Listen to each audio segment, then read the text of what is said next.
Tramas do Vesúvio. Psicografado por Cláudio Guilhom. Pelo Espírito, Rita de Cássia. Sinopse.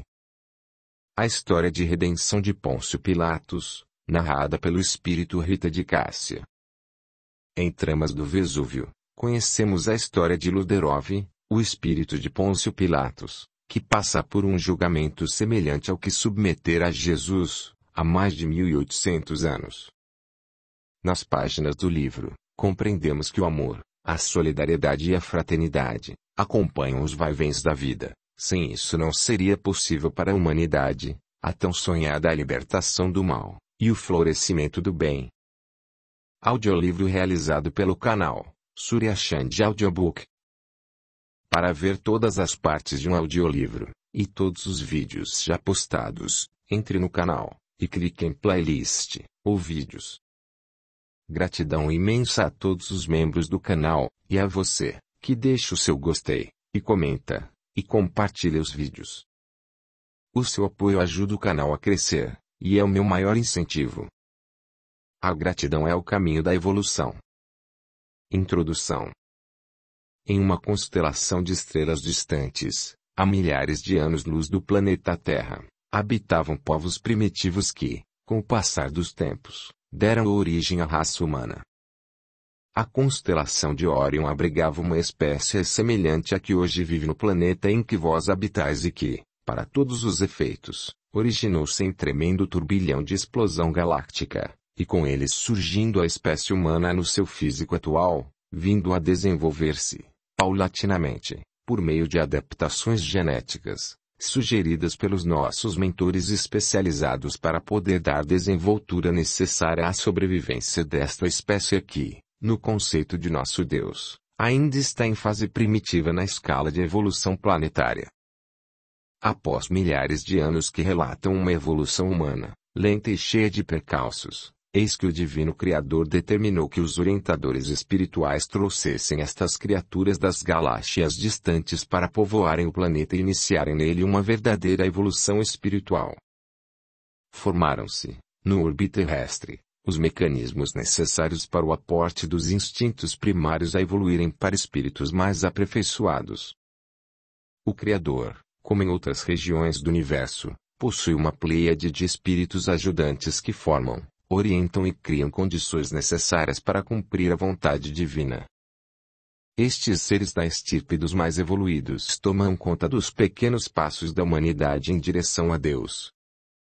São chamados seres da criação, anjos perfeitos ou, mais precisamente, co-criadores, espécie de frente executora do que vós pensais ser o próprio Deus, mas que ainda não tem condição final de executar em vossa mente as formas destes seres celestiais, numa cadeia hierárquica dos céus. Foram necessários outros milhões de anos para que a Terra se transformasse em um ambiente propício para que a divina vontade, traduzida pelo seu sopro divino, viesse a dar forma a todas as espécies viventes em seus reinos, animal, vegetal, mineral e hominal. Quanto ao desenvolvimento intelectual, não foi difícil para os arquitetos espirituais da Terra introduzirem os espíritos vindos de outras galáxias próximas, no intuito de aprimorar a sobrevivência e, com isso, deixar a raça humana apta a seguir seu caminho de evolução. Mas foi necessário um cambiamento de seres de outros orbes, mais inteligentes e com verdadeiros conhecimentos para que tal orquestramento se realizasse. Em um momento de divina criatividade reunindo as forças cósmicas favoráveis, eis que um feixe de luz açoitou a inteligência humana, em níveis necessários para sua sobrevivência, o que se chamou, convencionalmente, de pancada da criação. Entre os muitos caminhos planejados pela espiritualidade, estava a presença de pequenos artifícios necessários para a sobrevivência da espécie humana, dentre eles os hóstios de comunicação entre o céu e o orbe terrestre, traduzidas por pequenas comunicações que foram necessárias para a orientação dos espíritos superiores, para assim aumentar o conhecimento e as diretrizes de conservação e sobrevivência. E hoje, após muitos estudos de pessoas que se dizem sábias no assunto que diz respeito às comunicações como o mundo de cá, ou seja, o da verdadeira vida, Eis que surge uma nova esperança para impulsionar o gênero homis para se tornar uma nação divina no caminho da luz, que o Criador traçou para a criatura. O mesmo impulso foi dado a todos os seres viventes, quando um representante do clone divino esteve com vocês há mais de 2000 anos. Aquele que se sacrificou por todos em detrimento do que vós convencionais de pecado. Ele, Verbo divino, amado Jesus, não poupou esforços para que a raça humana progredisse com toda a pureza que Deus intentou conseguir, mas que no limiar do seu tempo foi expulso da trama do seu corpo em direção ao Pai. Isto se marcou como o início de um novo tempo divulgado pelos séculos vindouros, para que o homem se domesticasse de suas habilidades selvagens. Não foi diferente com outros povos que colonizaram a velha galáxia que dista mais de 50 milhões de anos-luz da vossa galáxia, e que perduraram por milhões de séculos até chegarem ao ponto de se tornarem seres quase perfeitos, os conhecidos anjos da criação. Mas nem todos concordam com Deus, acham que por ser o homem um ser cheio de maldades no coração, devem purgar nas esferas psíquicas da Terra até atingirem a depuração total das suas desvantagens instintivas. Para estes seres, que tratam os homens como reis pecadores, sua escravidão ao planeta seria eterna. Mas Deus, em sua infinita misericórdia e bondade, traça outros planos para esta humanidade pecadora e decide escalar altos espíritos de luz para transformar os seres vivos e o planeta de provas e expiações para mundo de regeneração e, para complementar tal ordem, acionou estes seres iluminados em poucos séculos para os dias de hoje são intitulados de protetores da velha Terra. Eis, meus filhos, um resumo de vossa evolução e, para que esta história de amor se inicie, foi necessária esta pequena explanação, pois, sem ela, não poderia entender como a vida evolui com muitos percalços, mas em breves lapsos de tempo necessários para uma evolução eternamente duradoura. Esta história se inicia no século XIX, às margens do vulcão que mais danos já infligiu ao planeta Terra e que, no seu passado longínquo, trouxe muita destruição aos pequenos seres que habitavam ao seu redor. O Vesúvio é um exemplo de rocha vulcânica esculpida por muitos séculos, com labaredas suficientes para causar destruição total de áreas ao seu redor. Para ele, a vida se renova a cada eclosão. Estejam atentos que nessas idas e vindas, também o amor, a solidariedade e a fraternidade acompanham os vai-vens da vida. Sem isso não seria possível para a humanidade a tão sonhada libertação do mal, o reflorescimento do bem, semente que está incrustada na mente de cada personagem que compõe a história desta ínfima obra. Certamente, a população não estava preparada para enfrentar desafios extremos, mas os habitantes deste povoado, ao redor do vulcão Vesúvio, estavam acostumados a diversos dissabores. O pior deles, a impiedade, trouxe verdadeira devastação para este povo, que de próspero se tornou sofrido. Nesta breve explanação, queremos deixar bem claro que as vidas que serão relatadas deixaram marcas profundas em todas as pessoas que viveram nesta época, quando surge o renascimento das artes e dos costumes, e que, longe da vida moderna, tinham que enfrentar preconceitos mais terríveis e mais cruéis. Estes personagens cruzaram séculos em desencarnação com dores profundas em seus espíritos, rogando vigorosamente a nosso Pai Criador uma pequena chance de se reerguerem em ambiente propício para este fim. Por isso foram devidamente reencarnados nesta pequena parte do continente europeu para darem prosseguimento às suas caminhadas. Eram pobres pescadores e, como os apóstolos do Divino Mestre, deixaram-se por um tempo ser encaminhados por aqueles espíritos contrários à evolução divina. Mas com o progresso e o desmascaramento de suas verdadeiras intenções, foram mais facilmente trazidos para o lado do bem.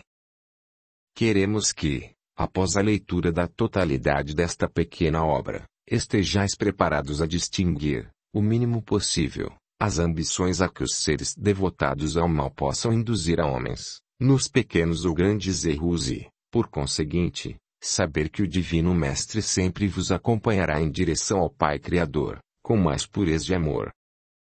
Deixem seus ideais do lado de fora. Não olhem os preconceitos ou os defeitos desta pequena obra e, sim, tragam no pensamento os exemplos, os bons exemplos, que esta pretensa leitura apresentará a vocês. Fiquem em paz e que o nosso Senhor Jesus Cristo sempre os acompanhe. Belém, 2 de novembro de 2015. Da sua amiga Rita de Cássia. Se inscreva, ative o sininho, e clique em todas, para receber as notificações de novos audiolivros.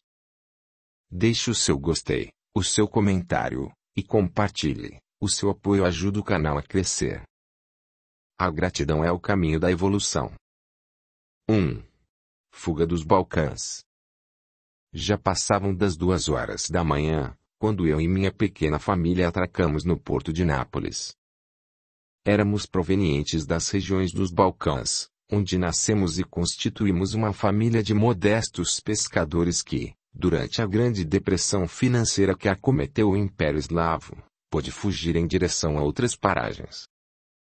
Decidimos migrar para a Itália, para cidades repletas de vida e beleza, das quais sempre ouvíamos histórias na minha infância distante.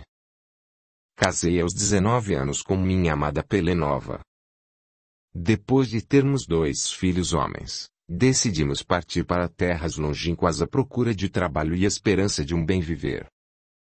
Chamo-me Luderov, descendente da dinastia russa, mas sempre um trabalhador à procura de casa, comida e uma boa cerveja para relaxar e tornar-me mais alegre. Naquela noite, um pouco fria, as luzes da cidade me encantavam. Havia luzes de velas em diversas paragens, que denunciavam a pequena cidade, que era o nosso destino final. Ano de 1814, em São Petersburgo, meus ancestrais não imaginariam que um dia pudessem ser sobreviventes de perseguições do Império Czariano. Mas eu estou aqui para revelar a nossa odisseia, a partir daquele momento da nossa chegada ao porto napolitano. Querida, acorde, chegamos, nossos sonhos de riqueza se aproximam, estamos na cidade italiana da costa do Vesúvio.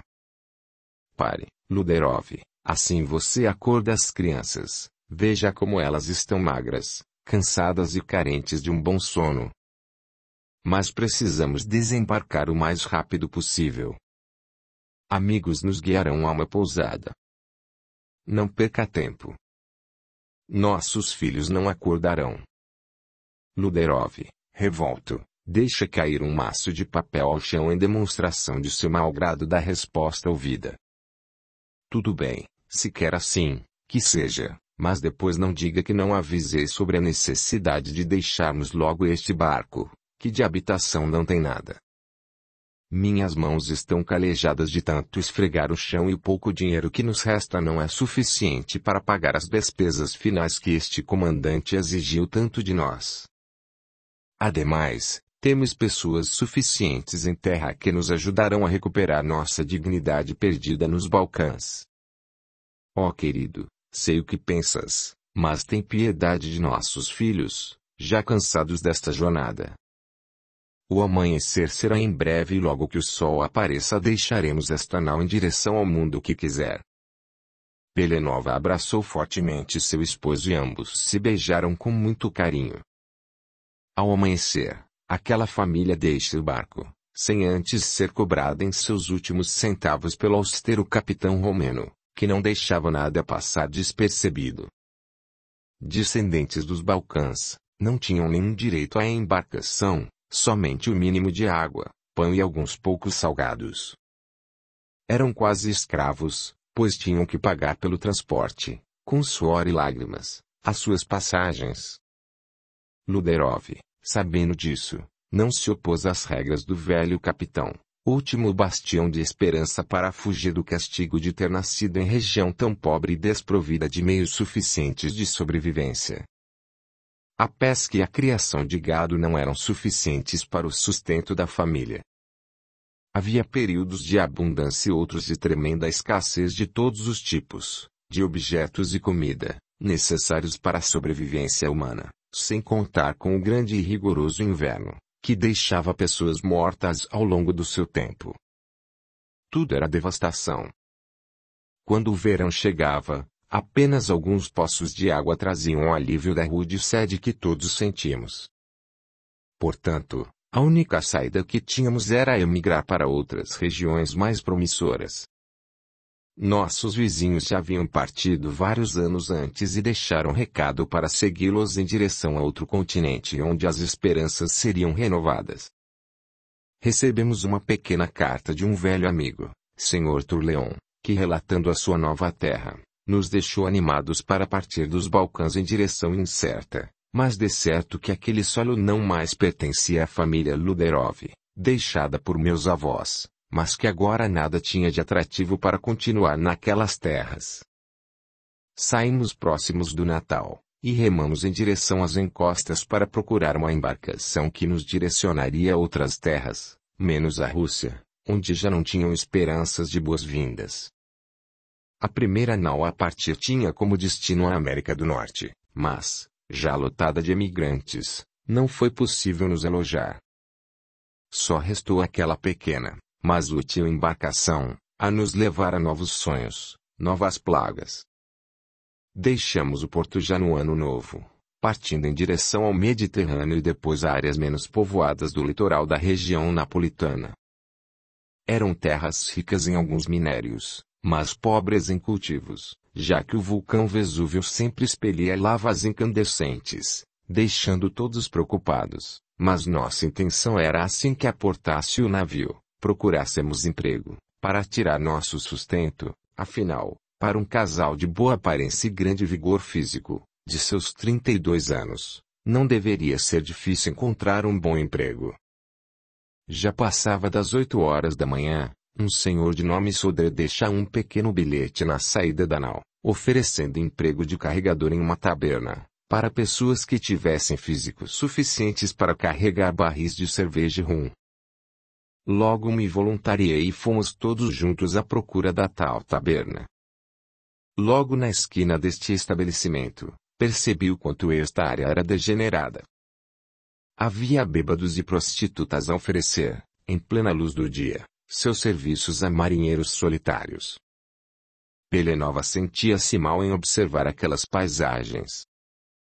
Tínhamos formação da Santa Igreja Católica e não permitíamos que nossos filhos observassem pessoas degeneradas, que se deixavam abater por bebidas ou sexo fácil. Neste momento, o Sr. Sodré nos avistou da porta do seu estabelecimento e percebendo a nossa intenção de passar à sua frente, se apressou em passos largos e decidiu convidar-nos a entrar na taberna e, a partir dali, iniciar um trabalho de carregar túneis dos fundos do estabelecimento para a frente do bar. Dizia que necessitava de mais trabalhadores, mas que pagaria bem se eu atendesse aqueles apelos, da melhor forma possível, sem ter que contratar outra pessoa para o mesmo trabalho. Era sovina e hipócrita, pois todos que utilizavam do seu bar tinham que pagar a mais pelo local e muito pouco era oferecido em troca. Deixamos nossas malas nos fundos e fomos trabalhar. 2. Nova epopeia. Passaram-se vários dias e nosso pequeno Ilenov veio a falecer de uma peste que assolava a região. Não tivemos nem tempo de interná-lo e logo nosso segundo filho caiu doente e já sem esperanças o deixamos em uma pequena casa de saúde, em isolamento, para que pudesse se restabelecer. Pelenova não parava de chorar pela falta dos filhos, mesmo assim, seguimos rumo à taberna para dar continuidade ao trabalho pesado. Na outra manhã, logo no seu início, deixamos o local em direção às regiões mais próximas do Vesúvio para avaliar a possível fixação no local. Era meio desértico, encontramos poucas casas, mas algo me agradou imensamente. Era um pequeno lago que abastecia a região de água fresca e bons pescados. Eis um local que, se bem explorado, poderia nos sustentar por vários meses, sem a necessidade de voltarmos para o porto da cidade. Decidimos buscar Rondov, nosso segundo filho, e nos alojar em uma pequena cabana de 2 cômodos, à beira do lago. Nosso pequeno já melhorava dos açoites traiçoeiros da doença e, passadas 6 semanas, tempo suficiente de recuperação, deixávamos para trás aquela pequena cidade e nos instalamos perto daquele lago. Nunca suspeitei que aquela cabana abandonada pertencia a um senhor de terras, Conde Purpino, que logo apareceu com seus asseclas, reclamando da invasão e prometendo graves torturas caso não deixássemos o local. Saímos em direção ao outro lado do lago. Os Purpino fizeram a mesma intimidação. Então fomos para mais perto da encosta do vulcão. Nesta passagem, havia uma pequena colônia de moradores que se diziam vesuvianos, pois já habitavam aquelas paragens por muito tempo e nunca quiseram tirá-los de lá, pelo perigo constante de uma erupção do vulcão que se mostrava sempre em pequenas explosões. Já era o final do ano de 1814, quando se conseguiu, finalmente, uma pequena habitação para os Luderov. Pelenova voltou a engravidar e trazer novas esperanças de uma criança sadia. Teremos momentos difíceis, revela Pelenova. Os nossos alimentos já acabaram e você tem que trazer mais comida para nosso sustento. Já se passaram vários meses e aqui não tem como procurar trabalho. A razão é inóspita e fazendas de caprinos ficam a várias léguas de distância. Teremos muito frio neste inverno e precisamos nos preocupar com o novo bebê, que irá nascer no meio do ano de 1815. Vamos unir nossas forças para que tu consigas um emprego, só assim teremos paz para encontrar nossa felicidade. Pois bem, Luderov, assim que nosso filho nascer, procurarei empregar-me em algum lugar, ainda que nossas economias não sejam suficientes para gerar outro filho. Proponho que busquemos em outras terras novas oportunidades de vida, só assim poderemos superar estas dificuldades. Luderov partiu, após alguns dias, à procura de emprego, deixando o que restou da família para o acaso cuidar. Alguns vizinhos ajudaram na coleta de frutos e carnes de abate, mas não seria suficiente para abastecer Pelenov e seu filho. Demorou 2 dias de caminhada até Luderov atingir a região próxima à costa que continha um pequeno aviso de procura de trabalho, arar de área campestre grande, para a colheita de larvas e outros pequenos animais que seriam usados para a atração de peixes e outros animais maiores. Na verdade, era um abatedouro e funcionava clandestinamente sob os olhos de um servidor, dono da região.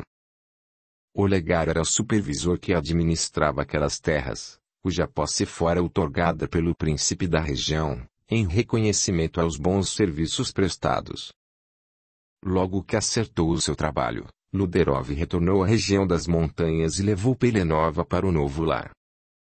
Sentimos sua falta, pensei que não tornaria a vê-lo, relatou Pelenova. Ora, mulher, lhe prometi retornar, tenho palavra, ademais amo-lhe muito e não saberia viver sem você, declarou-se Luderov. Deixei nossa casa já preparada, partiremos o quanto antes, pois, ao anoitecer, já quero estar a várias léguas deste local. Quando estavam no meio do caminho, uma forte chuva atingiu a família Luderov. Eles tiveram que se abrigar numa pequena caverna próxima ao lago. Deitaram-se até ver a chuva passar e logo perceberam que aquela caverna não era comum, abrigava restos de ossos de animais e tinha aspecto de ser área de reverência a algum deus ou entidade que não saberiam descrever. Ao amanhecer puderam observar melhor os restos mortais de homens já totalmente degenerados pelo tempo, de aspecto aterrorizante. Deixamos a caverna, rapidamente, antes que aquele local de sacrifícios nos atingisse e nós fôssemos as próximas vítimas daquele ritual. Nos escondemos em outra gruta e ficamos a observar o resto do dia o que acontecera. Já passava do meio-dia e ouvimos cavalos em nossa direção. Eram 3 cavaleiros e uma jovem amarrada. Deitaram-na na grama e começaram um ritual de preces e a jovem de seus 18 anos começou, aos gritos, a se debater intensamente. Era uma jovem loira, de aparência nobre. Não seria possível, mas o que estávamos presenciando era um ritual macabro. Deitaram-na, já meio desfalecida de tanto gritar, os homens deram vários golpes de punhal e a jogaram no interior da antiga caverna, que já abrigava outros corpos. Após alguns momentos, Voltamos para o local e encontramos aquela moça, quase moribunda, em estado de clemência. Estava viva e começou a suspirar próximo aos nossos ouvidos. Sou a Condessa de Lubres, ajudem-me, serão recompensados. Tapamos suas feridas com pedaços de pano de nossas vestimentas e levamos para um povoado próximo. A condessa estava salva, seus ferimentos não foram suficientes para matá-la. Onde moras? Perguntou Luderov. Próximo, meus pais tinham me chamado a atenção sobre indivíduos que sequestravam jovens para oferecer seu corpo para entidades do mal. Buscam riquezas desta forma e seus ideais são sempre perversos. Deixam a noite cair após terem encontrado sua vítima, perseguem até seu destino final e, após algumas horas, invadem e raptam a vítima, todas jovens que, com suas forças joviais, são capazes de trazer felicidade para seus algozes, ávidos por fortuna e vida eterna. Sim, a ideia de uma vida eterna veio através dos alquimistas que, desde a Idade Média, costumavam participar de rituais e ingestão de porções mágicas com o intuito de produzir um efeito de elixir da vida longa. Puro engano. Aquilo era assassinato em todos os casos. 3. Homem-lobo. Passamos algumas horas realizando curativos naquela jovem agredida com punhais e facas afiadas, deixando cortes de difícil controle de sangramentos. Fizeram luzes e adornaram aquela bela pele branca com movimentos de pedra, deixando desenhos hieróglifos e todos os tipos de marcas. Era uma pena ver aquela jovem agonizar com tanta crueldade. Seu nome era Maria e tinha a convicção de um dia ter um matrimônio e gerar filhos para a posterioridade, mas nada daquele sonho agora era visível. Sua luta era pela sobrevivência. Saímos da gruta, já à noite, em direção ao povoado próximo na tentativa de termos auxílio de moradores bondosos, aceitando doações de comida e medicamentos para combater os males daqueles ferimentos. Passava da meia-noite quando retornamos ao esconderijo. Maria ardia em febre e seu suor espalhava desalento por seu destino. Pelenova teve a brilhante ideia de levá-la a banho num pequeno rio próximo, como última chance de despertá-la para a vida, com águas gélidas e os aromas da selva agradáveis. Seria uma saída para sua melhora. E assim foi feito. Muito choro se ouvia da jovem Maria, raptada da casa de seus nobres pais, conde e condessa de Alhures. Nada mais restava fazer a não ser esperar alguns dias para que aquela jovem se restabelecesse. Noites de agonia foram passadas e aos poucos a Maria começou a recuperar-se de seu transe do sono e dizer palavras de agradecimento que mais tarde se traduziriam em afeição mútua. Dissemos que tínhamos perdido um filho, em idade próxima de Maria, e para nós o sofrimento era compensado pela chance de bem servirmos, e era uma glória podermos ajudá-la. Mais de uma semana se passou e Maria apresentou grande melhora a ponto de já poder levantar-se. Decidi procurar nova ajuda próxima e tentar levar Maria ao encontro de seus pais, em localidade distante, aproximadamente 30 quilômetros de onde estávamos, só que estradas mal existiam e tornavam o caminhar pela região traiçoeira tanto de matas como de pedras cheias de serpentes e animais silvestres. Íamos devagar e a demanda demorou 3 dias, com a nossa chegada por volta do meio-dia na cidade natal de Maria. Fomos recebidos com festa pelos moradores locais e pudemos contar nossa aventura e o modo como trouxemos a condessa para sua cidade. Fizeram uma pequena festividade e nos deram água e pão para nosso consumo. Ficamos felizes com a recepção e nada do que tínhamos feito foi mais recompensador do que ver aquela jovem ser abençoada efusivamente por seus pais, o casal Torleon. Eles, os pais, vieram ao nosso encontro e nos abençoaram, garantindo que nossos esforços seriam recompensados com dinheiro e comida. Agradeci ao Senhor Conde e disse que aquele gesto de solidariedade era devido à nossa crença em Deus e seu Filho Jesus, que na passagem do bom samaritano traduziria o nosso respeito e inspiração para ajudar o próximo. Fomos albergados na casa de Maria e tivemos, à nossa disposição, um pequeno cômodo de quarto e uma pequena sala para abrigar-nos pelo tempo que julgássemos necessário. Os Torleon eram gente simpática e um pouco simples em seus gestos, apesar de terem título de nobreza, ganhos em favor de batalhas travadas pelos avós dos Torleon e concedida pelos príncipes que habitavam a região do Vesúvio. Oh! Quanta alegria tivemos naqueles dias! Eu, Pelenov e nosso pequeno Dubaev, último filho com que Deus nos abençoou. Ficamos por 5 dias naquela hospitaleira paragem e seguimos nosso rumo, em direção à cidade relativamente próxima, onde iria arranjar um emprego de cuidador de ovelhas, animais que habitavam em abundância aquela região vulcânica e que traziam leite e lã para melhorar a sobrevivência dos habitantes. Seguimos com uma carruagem ofertada pelo senhor conde que cedeu também o cocheiro para nos levar ao nosso destino. Arrumamos nossos objetos e partimos de manhã cedo. Ao chegar a esta aldeia, corri para uma pequena igreja, que havia avistado no caminho, próximo da entrada, e ofertei meus agradecimentos de finalmente ter chegado à localidade que seria o início de uma nova vida. Apesar de assim pensar, aquelas paragens não foram e nunca seriam o sonho com que todos almejávamos. Mal sabíamos que aquela cidade era repleta de lobos humanos que, ao cair a noite, traziam suas presas para longe da cidade e as devoravam. Eram lobos, porque costumavam emitir uivos semelhantes a lobos e homens, porque na verdade eram homens disfarçados de lobos, oriundos das feiticeiras que trucidaram a nobre Maria. Na verdade era o centro, o quartel-general daqueles açougueiros. Minha santa foi lembrada diariamente a partir dali. Passei várias noites sem dormir direito, só ouvindo uivos e gritos de verdadeiros animais humanos. Mas quanta dificuldade, pois já vivíamos num século de avanços nas artes e filosofia ainda naqueles rincões, tínhamos a presença de hábitos nada saudáveis e que trazia medo e pavor à população.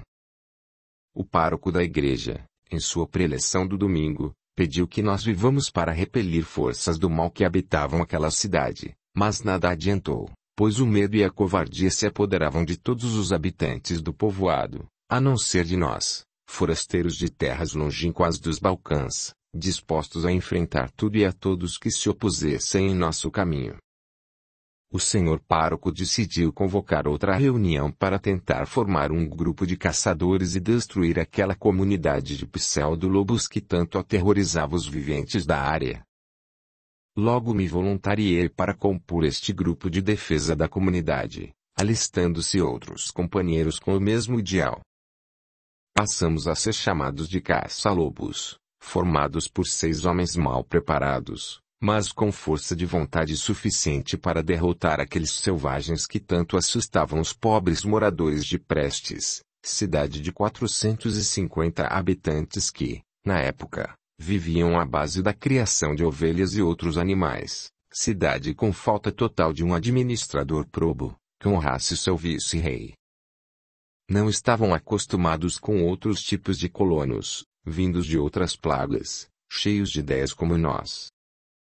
Já que eu tinha certa experiência em formar armadilhas, fui destacado a armar várias delas em que certamente os homens-lobos precisariam passar à procura de sua presa.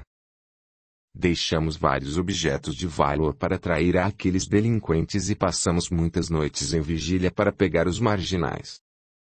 Para minha surpresa, caiu em nossas mãos o conde Torleon, meio fantasiado de pele de lobo. Que cena horrível e macabra! Trazia em seu dorso pedaços de carne fresca, que não sabíamos se era de seres humanos ou animais. Seus olhos estavam da cor de fogo e sua fala não dizia coisa com coisa. Parecia uma espécie de transe mental. Não me reconheceu e dizia que era enviado de Satã, seu mestre e guia. Que coisa mais estranha! Um dia era meu eterno agradecido por tudo o que fiz pela sua família. Outro dia seria um homem totalmente desconhecido e atormentado por ideias macabras. Onde estaria nosso pároco? Já morto de medo. Escondeu-se na sacristia, rezando para todos os santos que pudessem ouvi-lo e socorrê-lo. Foi-se o dia em que apanhamos nosso primeiro homem-lobo. Mas o que significava aquilo? 4. A procura de vestígios. Ao amanhecer estávamos todos perplexos com os fatos ocorridos e, após as 8 horas da manhã, surgiu outro fato importante. Haviam encontrado a algumas léguas dali um pequeno pedaço de lençol com pedaços de cabeças e restos humanos que provavelmente haviam sido usados como parte de algum ritual macabro. Nosso líder, Sr. Agripino, deixou sua ideia fluir e estabelecer que deveríamos entrar na floresta para procurar vestígios de corpos de pessoas mortas.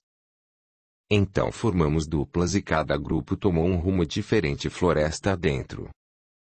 Deixei meu casaco com alguns pertences sob custódia do pároco e fomos nos aventurar para ver se algo a mais iríamos encontrar. Após 30 minutos de investigação, cheguei a localizar o corpo de uma jovem de seus 17 anos, amordaçada, sem um pé e com a boca suja de sangue. Já não respirava mais, por algumas horas, visto que sua face estava bastante roxa. Tinha sinais de violência sexual e ao seu lado tinha uma pequena insígnia de um veterano da guerra contra os espanhóis, que remonta a mais de 30 anos atrás. Mas o que tinha a ver a antiga insígnia com o achado daquele corpo? Eis um mistério que, por mais que pudesse raciocinar, não teria resposta naquele momento. Mais adiante foi encontrada uma baioneta de origem austríaca, já que aqueles objetos pertenciam certamente aos agressores, ou assassinos. Mais algumas horas de busca e como nada mais fora encontrado, retornamos à base com o corpo da jovem, que mais tarde foi identificado como de Emile, filha de um fidalgo, que habitava aos arredores da cidadela. O Sr. Torleão desapareceu, apesar de estar sendo vigiado de perto, já que nenhum vestígio dele fora mais encontrado. Supõe-se que ele já não pertencia ao mundo físico e, sim, ao espiritual, sendo guiado na terra como se fosse um zumbi, uma figura sem vida que perambula entre os vivos, mas que não tem alma humana. Fora dominado por seres do centro do mundo. Mas tudo isso era uma cogitação, pois naqueles tempos tudo era cheio do sobrenatural e, portanto, longe do nosso raciocínio. Senhora Patelli, jovem e bela, trazia consigo marcas de já ter sido vítima destas bestas, e logo que viu o corpo da jovem, caiu em prantos e começou a dizer que a alma dela tinha sido roubada. Mas como? Que espécie de ritual aquelas pessoas estavam sendo vítimas? Quantas mortes mais ocorreriam para que todo aquele mistério fosse desvendado? Após a limpeza do corpo da moça, iniciaram-se os rituais de cortejos e reverências à falecida. Seus lábios denunciavam que fora fortemente castigada na boca, local sagrado para algumas seitas, segundo meu companheiro de guarda-curlete. Dizia-se que aquela região fora habitada pelos mouros, alguns séculos antes, e que deixaram, em termos culturais, alguns hábitos e que as pessoas mais idosas traziam em suas mentes os procedimentos de memória destes rituais satânicos, segundo a igreja, e que deixava os moradores apavorados com tamanha barbárie.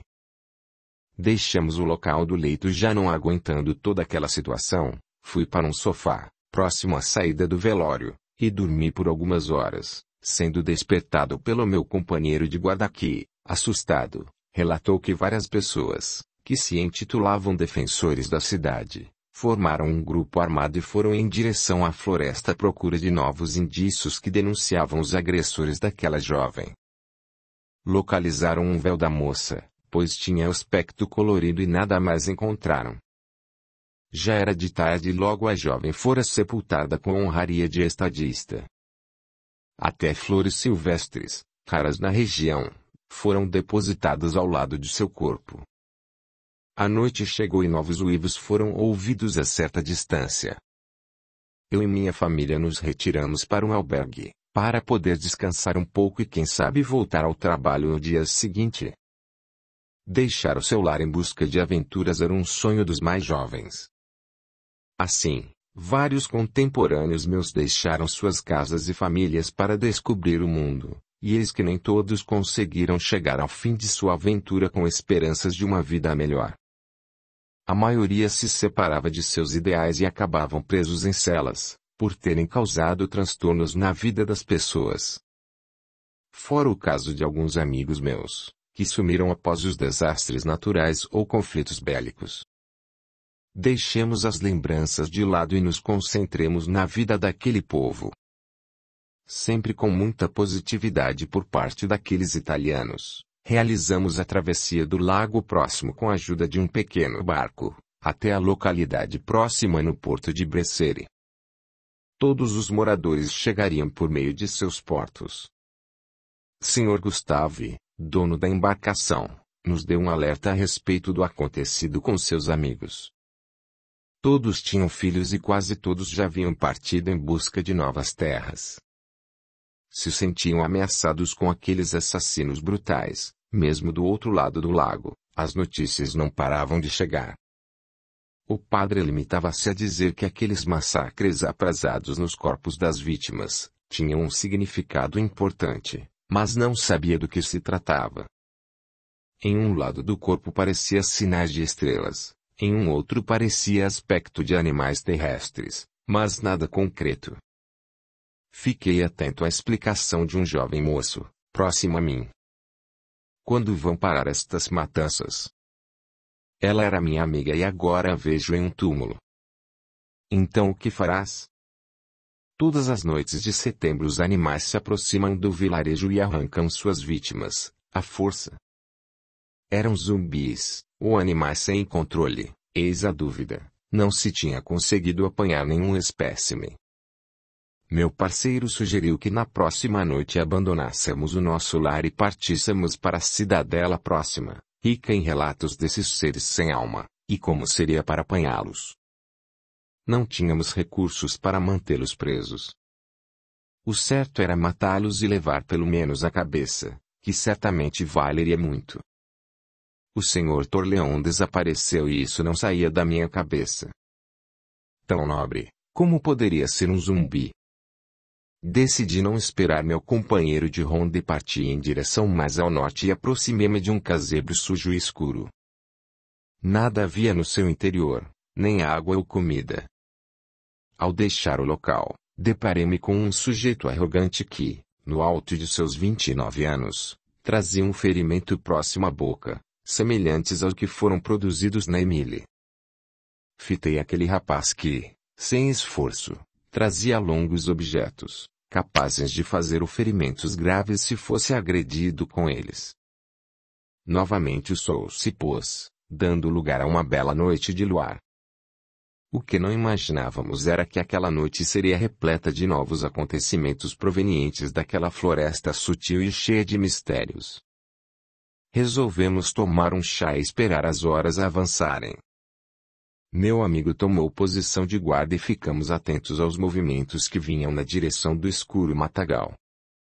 Ouvimos sons, grunhidos e, finalmente, um grito desesperado ecoou de dentro da floresta. Então corremos em direção ao que achamos o local mais apropriado do som. Para nossa surpresa, encontramos uma nova vítima, semidespida, com sinais macabros de crucificação e gemente de dor.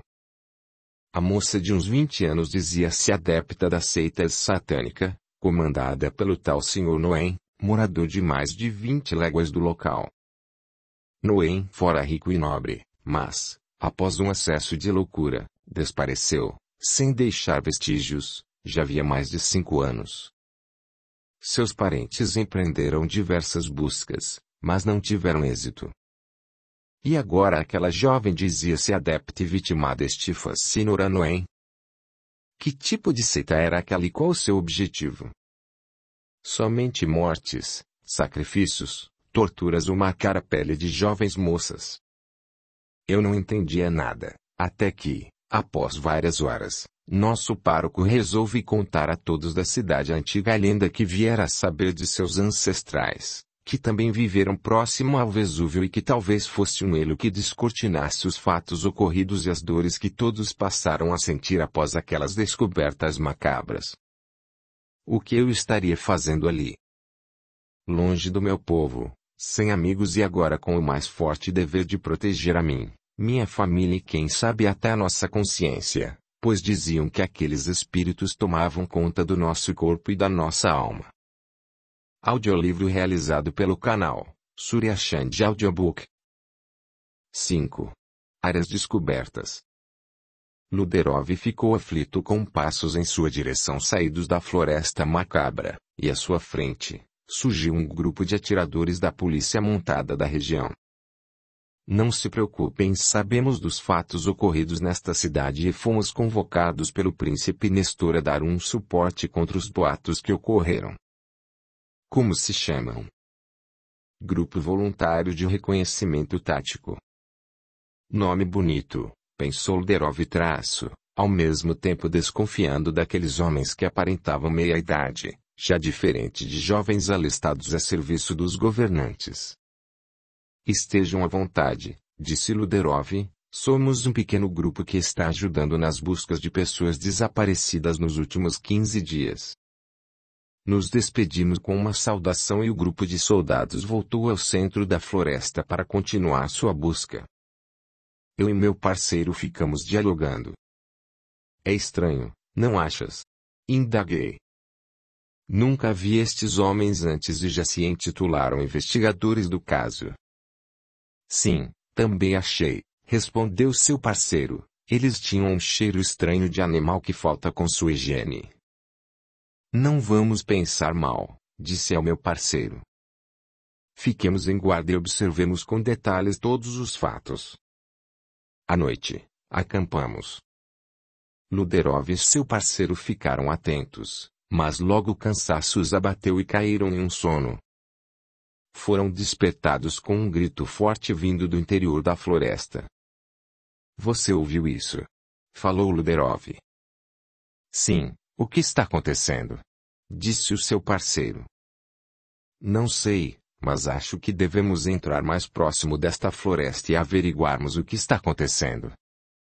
Entraram mais de meia légua dentre as árvores e vegetação alta do chão até encontrar um buraco no solo, que parecia não ter fim. Iluminei com um candeeiro e vi rastros de botas no fundo do poço, que era de aproximadamente meio metro. Só que ao iluminarmos o fundo, observamos o início de um túnel, que não sabíamos para onde iria levar. Entreolharam-se.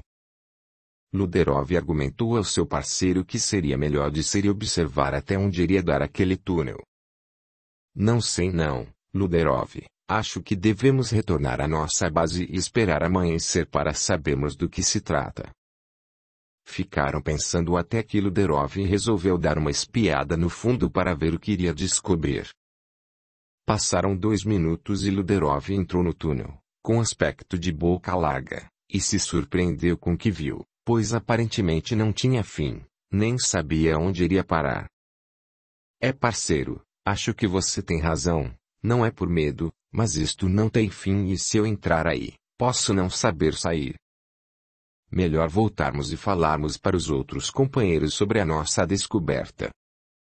Deixaram o local marcado com um pedaço de pano e retornaram ao antigo posto de observação.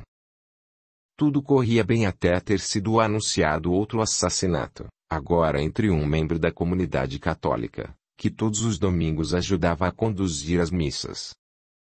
Já tinha a idade e seu nome era Andres, respeitado comerciante local que, devoto de Nossa Senhora, não tinha outra finalidade a não ser ter um bom relacionamento com o Altíssimo.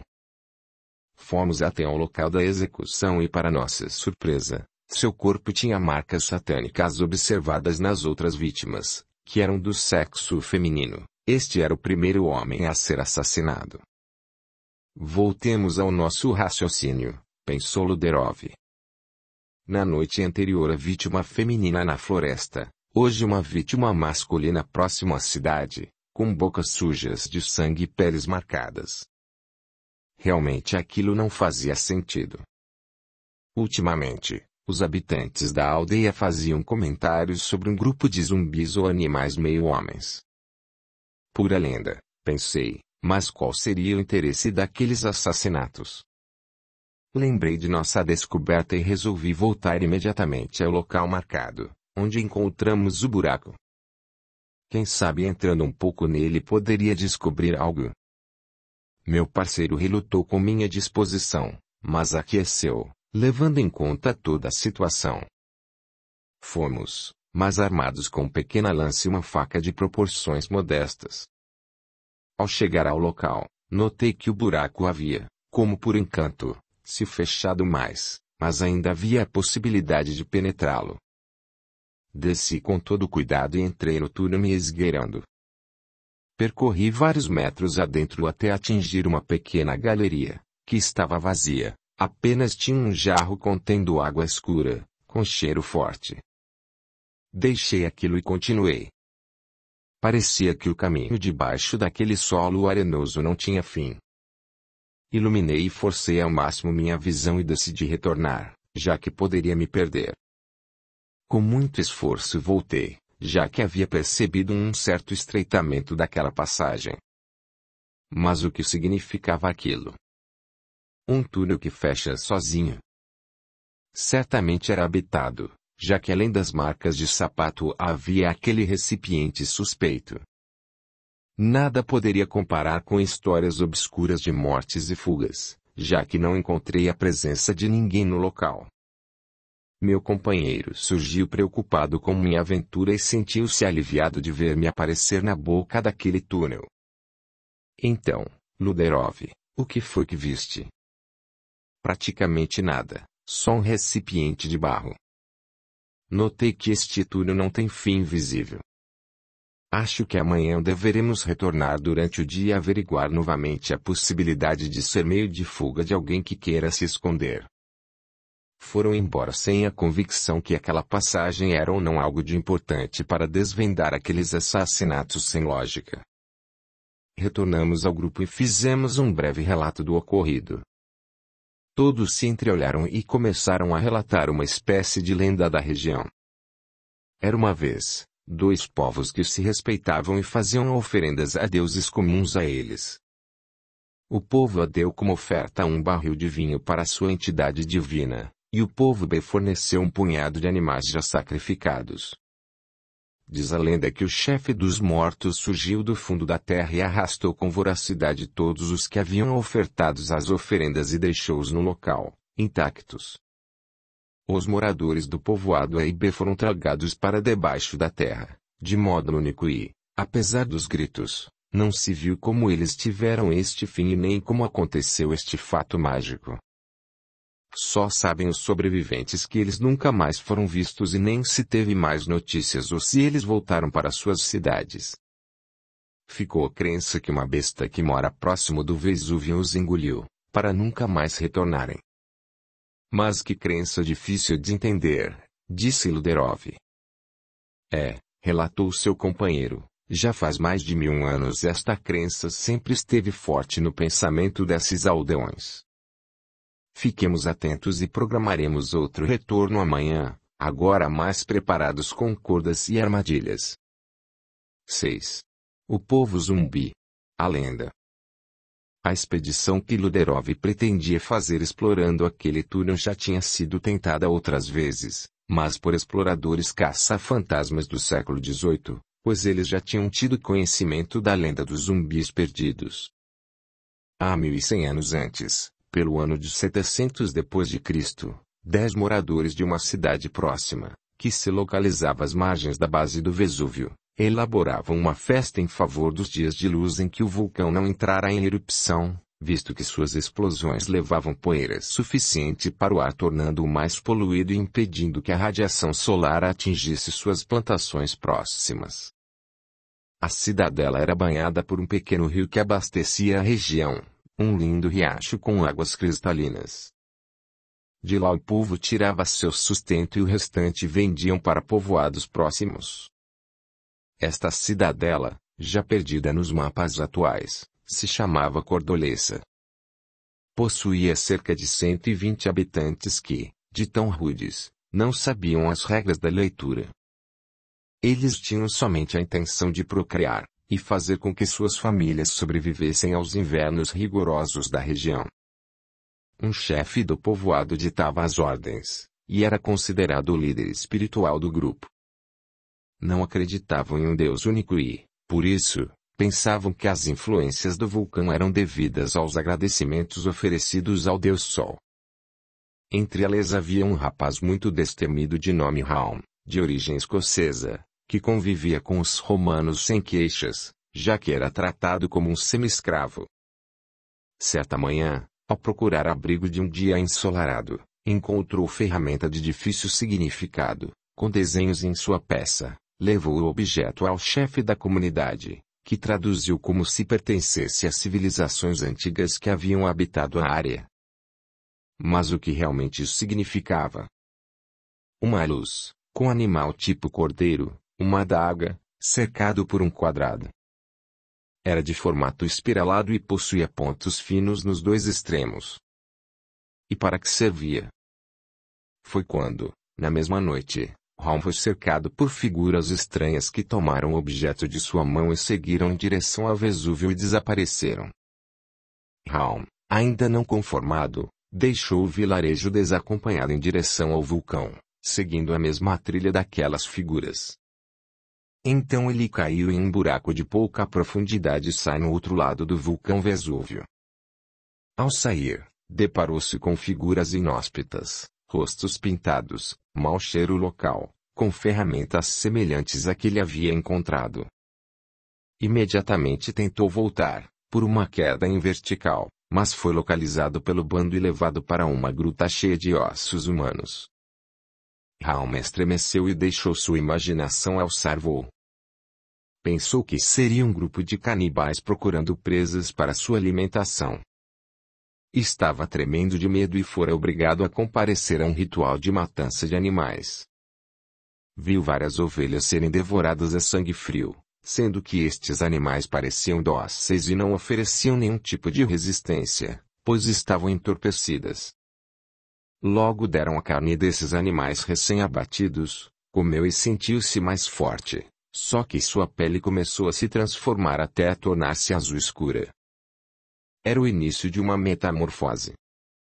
A boca de Raum começou a despedaçar e seus lábios adotaram um aspecto de vermelho vivo. Sua boca salivava e ele iniciou a transformação de um corpo saudável para um corpo dependente de carnes estragadas. Ele sentia um aguçamento nos olhos leves e passou a ouvir melhor tudo o que acontecia ao seu redor. Aqueles animais foram dopados com uma substância mortífera proveniente da lama que o Vesúvio expelia. Sua mistura era composta por substâncias sulfurosas. Este composto, dado a comer, transformava os animais em dóceis e inanimados, de fácil abate, só que logo impregnava sua carne e sangue, o que levava seus consumidores a sentirem efeitos colaterais daqueles alimentos contaminados. O consumo seguido trazia uma certa alucinação e alterações no corpo físico, que de tanto acúmulo de veneno já não se tornavam mais normais. Esta explicação é pertinente, visto que naquela época as pessoas não sabiam o que acontecia com seus corpos após usarem aquelas carnes contaminadas. De noite, no auge do efeito alucinatório, o grupo iniciava cantos e gritos e partiam para caçar tudo e todos que encontravam pela sua frente. Tudo ocorria por muitos anos antes, orientados pelo chefe chamado Arok, espécie de pajé, que descobriu esta fórmula de matar os animais rapidamente. Fórmula esta que foi passada para seus descendentes, que passaram a formar um grupo de assassinos e dominadores. Só que esta fórmula também trazia consequências aos descendentes nascidos das mulheres que ingeriam esta carne. Vinham envolvidos de pelos por todo o corpo, traziam deficiências nos lábios e nos olhos, mas em compensação todos tinham uma capacidade intelectual aguçada, seria como pequenos gênios, só que do mal, pois tinham necessidade de comer mais carne contaminada para poderem dormir melhor e não terem dores nos músculos. Era um efeito colateral terrível. Assim, este povo passou a ser chamado de os zumbis da montanha, e eram temidos por todos que passavam próximo ao Vesúvio. Tinham vida curta, desencarnavam, em média, com 30 anos. Morriam sempre por efeito de doenças no fígado, sem muita expectativa de cura, e eles sabiam disso. Sempre que pegavam sua presa se deliciavam com o fígado da vítima.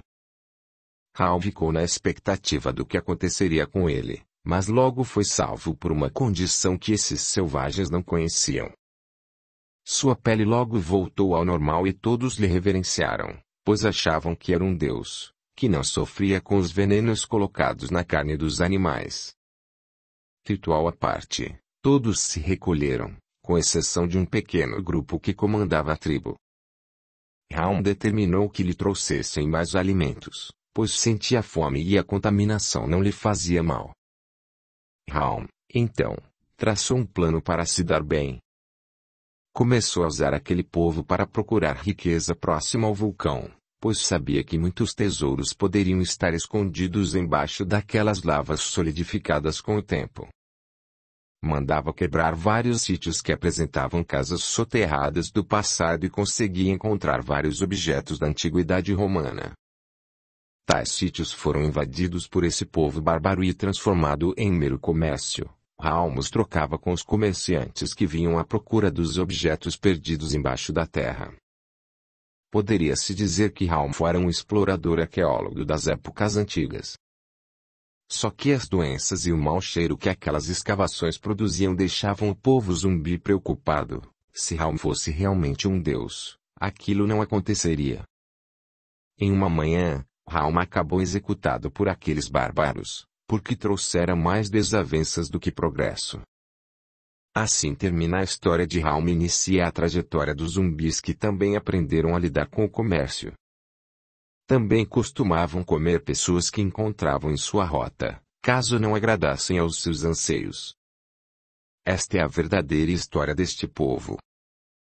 Quanto a Raul, por uma deficiência genética de seus antepassados, aquelas carnes afetadas pelo composto não eram suficientes para alterar a composição de seu corpo, e quanto àqueles túneis, nada mais eram do que pequenas ruas e passagens que foram soterradas por diversas erupções e protegidas pela vegetação que era enterrada após as explosões vulcânicas. Seu aspecto de contrações se devia a alterações do solo que, constantemente, atingiam aqueles túneis. Este povo foi se extinguindo, porque sua mortandade aumentou à medida que o acúmulo do veneno aumentava. Nessas épocas, o antídoto não fora possível de se compor, pois não se conheciam os efeitos que aquela poção dada aos animais era capaz de fazer. Eles só tinham uma saída: ingerir mais e mais carne para não morrerem de dor e tetania muscular.